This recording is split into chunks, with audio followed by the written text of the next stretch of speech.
Espectro de ideias.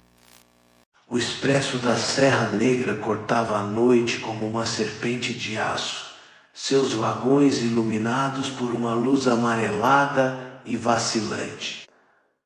Isadora, uma jovem médica retornando para sua cidade natal após um congresso, observava a paisagem escura pela janela, o ritmo hipnótico dos trilhos embalando seus pensamentos. No assento à sua frente, Benedito, um senhor corpulento e de olhar cansado, agarrava uma mala antiga como se sua vida dependesse dela, resmungando ocasionalmente frases desconexas. Mais adiante, no mesmo vagão, Javier, um estudante de arte com fones de ouvido e um caderno de desenhos rabiscado, parecia alheio à atmosfera tensa que se instalava. E no final do vagão, Elvira, uma senhora idosa vestida de preto e com um rosário entre os dedos, fitava o corredor com uma expressão de apreensão constante. A viagem transcorria de forma monótona, o silêncio quebrado apenas pelo barulho do trem e os suspiros ocasionais dos passageiros. Até que, em meio à escuridão da madrugada, o trem freou bruscamente, arremessando os passageiros contra os assentos. As luzes piscaram e se apagaram, mergulhando o vagão em uma escuridão súbita e opressora. Um murmúrio de apreensão percorreu o interior. Após alguns instantes de silêncio tenso, as luzes de emergência se acenderam, banhando o vagão em um brilho avermelhado e fantasmagórico. O condutor anunciou por um alto-falante chiado que havia ocorrido uma falha técnica e que a equipe estava trabalhando para solucionar o problema. A espera se prolongou, o ar se tornando cada vez mais pesado. Foi então que Isadora notou algo estranho. Benedito, o senhor da mala, estava olhando fixamente para o final do vagão, seus olhos arregalados em um terror mudo. Seu corpo tremia incontrolavelmente e um fio de baba escorria pelo canto de sua boca. Isadora tentou perguntar se ele estava bem, mas Benedito não respondeu, seus olhos vidrados em algo que ela não conseguia ver na penumbra. No mesmo instante, Javier, o estudante de arte, retirou os fones de ouvido com uma expressão de confusão e medo. Ele afirmava ter ouvido um som estranho por cima da música, um chiado agudo e penetrante que parecia vir das paredes do vagão. Ele olhava ao redor, seus olhos buscando a origem do ruído. Elvira, a senhora de preto, começou a rezar em voz baixa, seu rosário deslizando rapidamente entre seus dedos enrugados. Ela sussurrava preces em latim, seu olhar fixo na porta que conectava os vagões, como se esperasse algo terrível surgir a qualquer momento. O terror visceral começou a se manifestar de forma sutil, quase imperceptível. Uma mudança no ar, uma sensação de frio intenso que não era justificada pela temperatura. Isadora notou que as janelas estavam embaçando por dentro, como se a umidade do ar estivesse se condensando de forma anormal. Ao limpá-las com a mão, ela viu por um breve segundo uma sombra escura e disforme se movendo rapidamente do lado de fora, muito perto do trem parado em meio ao nada.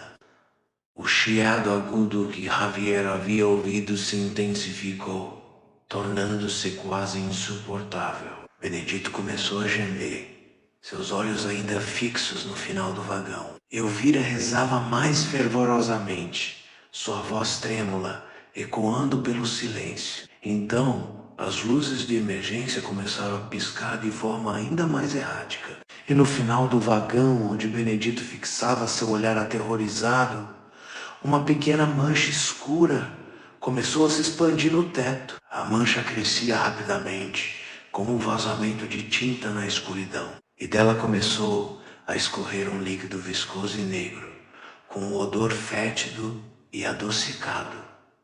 O pânico se instalou no vagão. Benedito soltou um grito agudo e tentou se levantar, mas suas pernas pareciam paralisadas. Javier tapava os ouvidos tentando em vão abafar o chiado ensurdecedor. Elvira chorava e rezava, seu corpo balançando para frente e para trás. Isadora, tentando manter a calma, se levantou para inspecionar a mancha. Ao se aproximar, ela percebeu que o líquido negro não era um simples vazamento. Ele pulsava lentamente e em sua superfície minúsculas bolhas se formavam e estouravam, liberando um som sibilante. O odor se tornou insuportável, nauseante. De repente, uma das bolhas maiores estourou, e dela emergiu algo pequeno e pálido, com múltiplos apêndices finos e pontiagudos. A criatura se moveu rapidamente pela superfície do líquido, desaparecendo em outra bolha. O terror tomou conta de Isadora. Aquilo não era uma falha técnica. Havia algo vivo ali, crescendo dentro do próprio trem. O líquido negro começou a pingar, e cada gota que atingia o chão ou os assentos parecia corroer o material, deixando para trás uma marca escura e pegajosa. Benedito, em um acesso de histeria, começou a arrancar pedaços de sua própria pele, gritando sobre algo, rastejando sob ela. O chiado atingiu um pico ensurdecedor, e as paredes do vagão começaram a vibrar violentamente. Javier caiu no chão convulsionando, sangue escorrendo de seus ouvidos.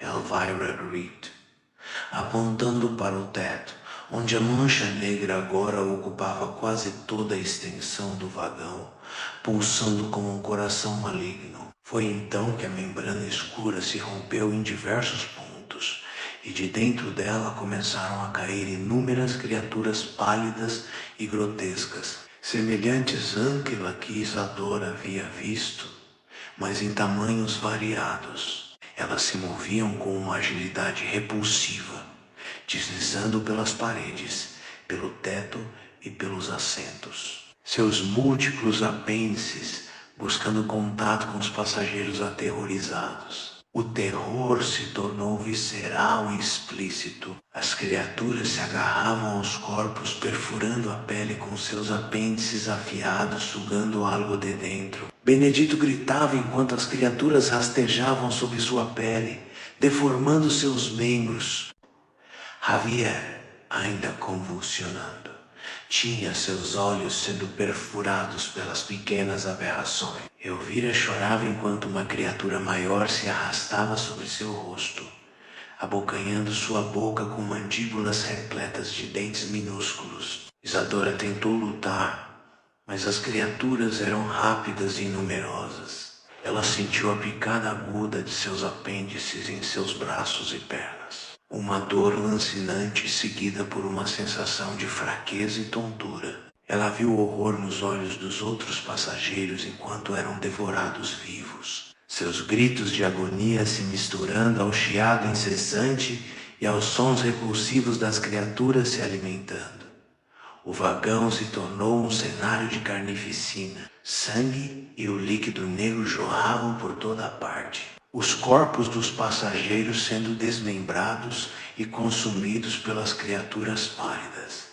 Isadora caiu no chão, sua visão embaçada, sentindo as criaturas se movendo sobre ela, perfurando sua carne, bebendo sua vida. Em seus últimos momentos de consciência, ela viu o teto do vagão se abrir completamente, revelando uma massa escura e pulsante que preenchia o espaço acima. Como um tumor colossal. Dela emergiam ainda mais criaturas, prontas para se espalharem pelos outros vagões do Expresso da Serra Negra, levando consigo o terror visceral e a certeza de que aquela falha técnica era, na verdade, o despertar de um horror inimaginável, há muito adormecido nas entranhas do próprio trem. A viagem prosseguia. agora banhada em sangue e escuridão, rumo a um destino muito pior do que qualquer atraso. Espectro de ideias.